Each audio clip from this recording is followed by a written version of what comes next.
नमस्ते ट्रम्प, नमस्ते ट्रम्प, नमस्ते नमस्ते ट्रम्प, नमस्ते ट्रम्प, नमस्ते ट्रम्प, नमस्ते ट्रम्प, नमस्ते। The words of candidate Trump. अब की बार ट्रम्प सरकार पर आज हम चर्चा करेंगे। भारत और अमेरिका के संबंध बहुत तेजी से प्रगाढ़ हो रहे थे,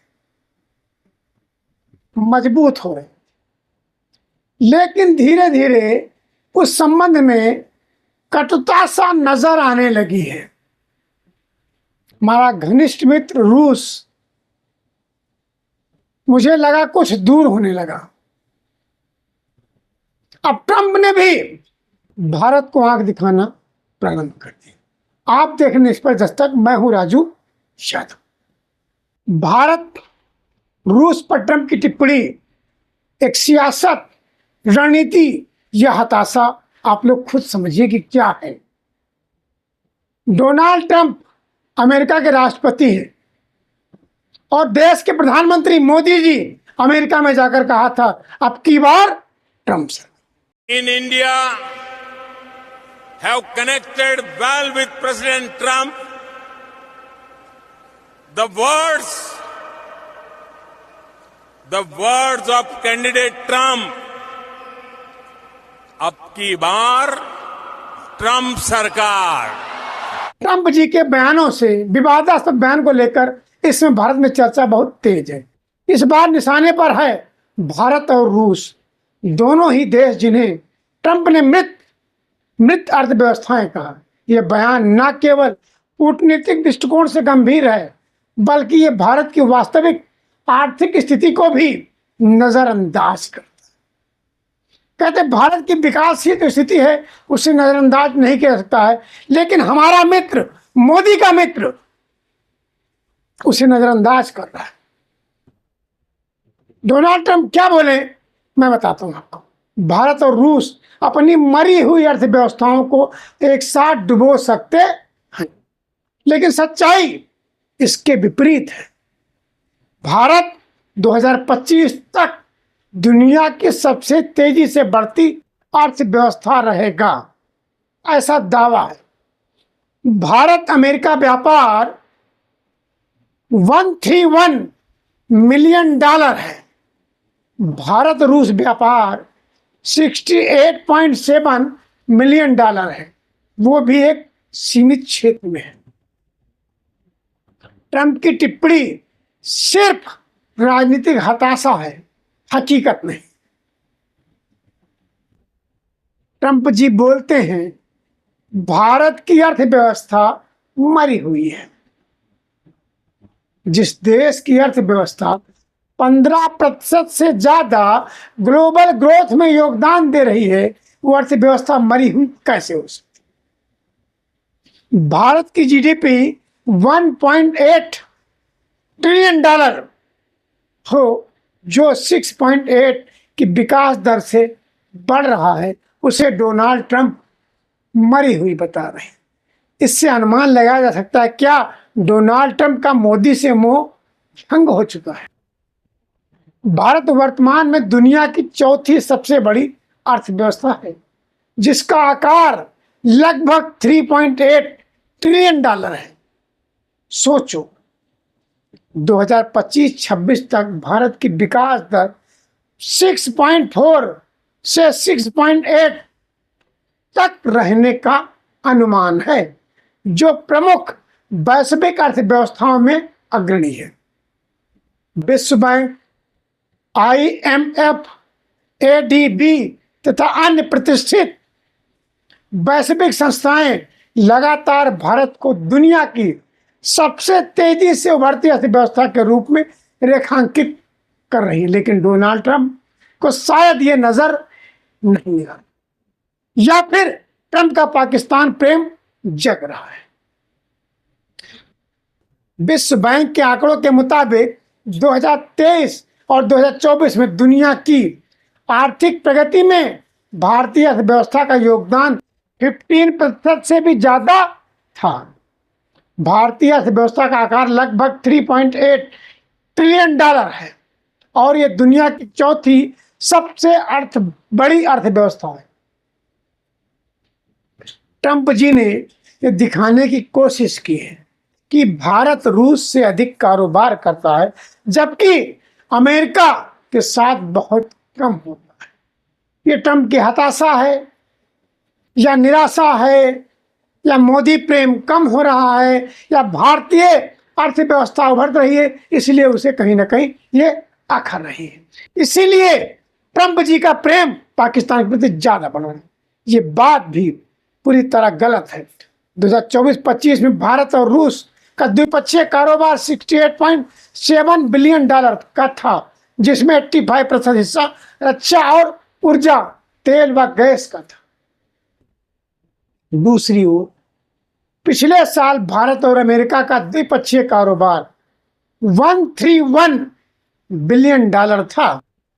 भारत और अमेरिका के बीच कारोबार काफी व्यापक हो गया है, जबकि रूस और भारत का कारोबार मुख्य रूप से रक्षा उत्पादों और तेल गैस तक ही सीमित है।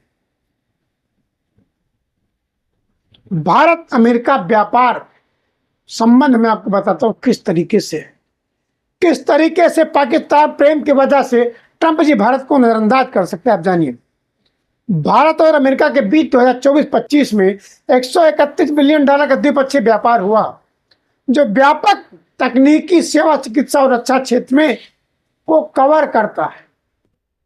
सोचिए जरा।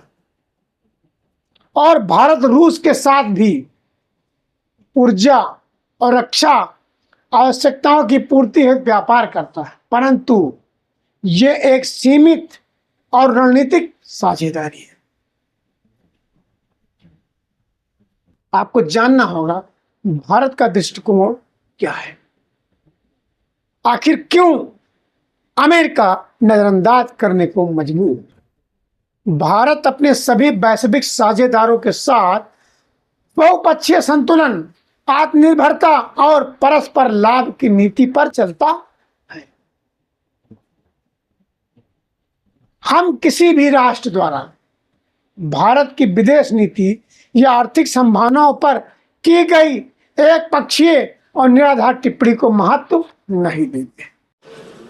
After that, Donald Trump has said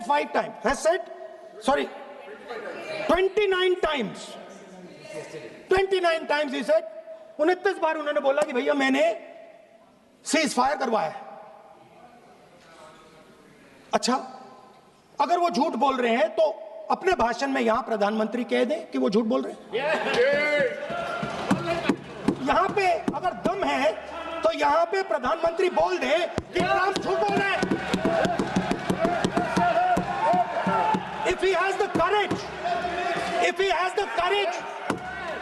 the courage of Indira Gandhi, let him say here that Donald Trump, you're a liar. That you did not make a ceasefire and that we did not lose any planes. Let him say it here. If he has the courage. 50% भी है इंदिरा गांधी का तो यहां बोल देंगे। 50% होगा तो बोल देंगे सॉरी सर, एक साइड से 7th फ्लीट आ रही है। सो अगर दम है, अगर सचमुच में दम है तो आज शाम यहां प्रधानमंत्री को कह देना चाहिए Donald Trump is a liar, झूठ बोल रहा है डोनाल्ड ट्रंप। किंतु तथ्यों के समान की अपेक्षा अवश्य रखते हैं। हम विश्व बंधुत्व की बात करें, ट्रंप की टिप्पणी न जानकारी पर आधारित है न जिम्मेदारी पर आधारित है। भारत की अर्थव्यवस्था आंकड़े खुद बोलते हैं किस तरह से अग्रसर हो रही। जब आपके पास आंकड़े हों तो किसी की बातों का कोई फर्क नहीं पड़ता। लेकिन इस बीच जिस तरह से डोनाल्ड ट्रंप ने भारत की उपेक्षा की है, उससे लगता है कहीं ना कहीं कुछ समस्याएं बढ़ सकती। भारत और रूस परस्पर बड़े घनिष्ठ मित्र थे और एक दूसरे का प्रत्येक परिस्थिति में सहयोग भी किया करते थे। लेकिन अमेरिका का रिकॉर्ड आप सब समझते हैं कैसा रहा है। जिसके साथ भी अमेरिका रहा है उसका दोहन किया है और अपने व्यापार संबंध को अग्रसर करने के लिए उस देश का भला हो बुरा उससे कोई मतलब नहीं। आज फिर अमेरिका ने भारत को नजरअंदाज करते हुए पाकिस्तान की ओर कदम बढ़ा दिया। तेल के मामले में पाकिस्तान का सपोर्ट कर दिया। खबर यहां तक है कि कच्चा तेल भारत रूस से कम परचेज कर सकता है, लेकिन मैं भी इसकी पुष्टि नहीं कर सकता हूं क्योंकि सूत्रों के हवाले से ये खबर। लेकिन जिस तरह से भारत के संबंध रूस से बेहतर थे, अब शायद कुछ समझिए आप क्या। जब से हम डोनाल्ड ट्रंप या अमेरिका के पीछे थोड़ा सा चलना प्रारंभ किया है, आपने गौर किया मेरे आसपास की बाउंड्री किस तरह से पाकिस्तान समझते हैं मेरा क्या है, बांग्लादेश समझ सकते हैं मेरा क्या है, वर्मा क्या आप जान सकते हैं। यही नहीं, मेरा मित्र नेपाल भी अब चाइना से मिलकर आग दिखा। इसलिए गाहे बगाए एक समय था, मुलायम सिंह यादव ने भी कहा था कि भारत का असली दुश्मन पाकिस्तान नहीं चाइना है। आज हिंदुस्तान को बहुत खतरा है और चीन से। मुश्किल ये हो गई है कि हम लगातार 20 साल से इस कार्रवाई में देखेंगे। जब तक लोकसभा में आए हैं, हर समय मैंने सावधान किया सरकार को कि चीन षड्यंत्र कर रहा है हिंदुस्तान के खिलाफ और पाकिस्तान को भी अपने कब्जे में ले रहा है। अब पाकिस्तान को भी अपने साथ ले लिया। अब ये खबर है या नहीं है, हमें खबर दी गई। सच्चाई खबर सरकार को होगी, प्रधानमंत्री जी को हो सकती है, होम मिनिस्टर को भी हो सकती है कि एटम बम पाकिस्तान की जमीन पे चीन ने जमीन में गाड़ दिया है। ये तैयारी चीन की है और हमने कई बार सावधान किया है। याद कीजिए, कहीं भी कार्रवाई देख लीजिए। और आपका अध्यक्ष महोदय, आप हमेशा समय दिया है इस मामले में। चीन के मामले में हम हमेशा बोले हैं, कोई साल नहीं गया, कोई ऐसा सत्र नहीं गया, लेकिन चीन पूरी तैयारी कर चुका है हिंदुस्तान पर हमला की। और उधर आप देखेंगे जो निकट के और छोटे छोटे सूबे हैं, नेपाल में भी उसकी दृष्टि लगी हुई है, नेपाल में भी। और जो उधर आपका जो है आगे बता देंगे। तो अध्यक्ष महोदय, अब शुरू हो गया है खतरा। सबसे पहले भूल ये हुई कि हमारे विरोध के बावजूद भी माननीय प्रधानमंत्री समय, अब लेना नाम उच्च नहीं समझता हूँ, उनसे मिला जा करके मैं कि तिब्बत को मत दीजिए और तिब्बत हमारा पहरेदार है। अगर चीन हमला करेगा तो पहले तिब्बत में होके आएगा। चाइना से बचना, खैर मेरी जो जानकारी थी मैंने आपको अवगत कराया, लेकिन दोस्ती भी आज के समय में संभल के करनी होती है और अपना पक्ष बचा के करना।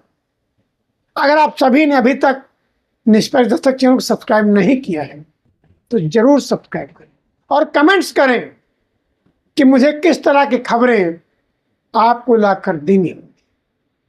मेरी कमियों को उजागर करें और मेरे हौसले को भी प्रोत्साहित करें। बाकी के खबरों के लिए आप लगातार देखते रहिए निष्पक्ष दस्तक।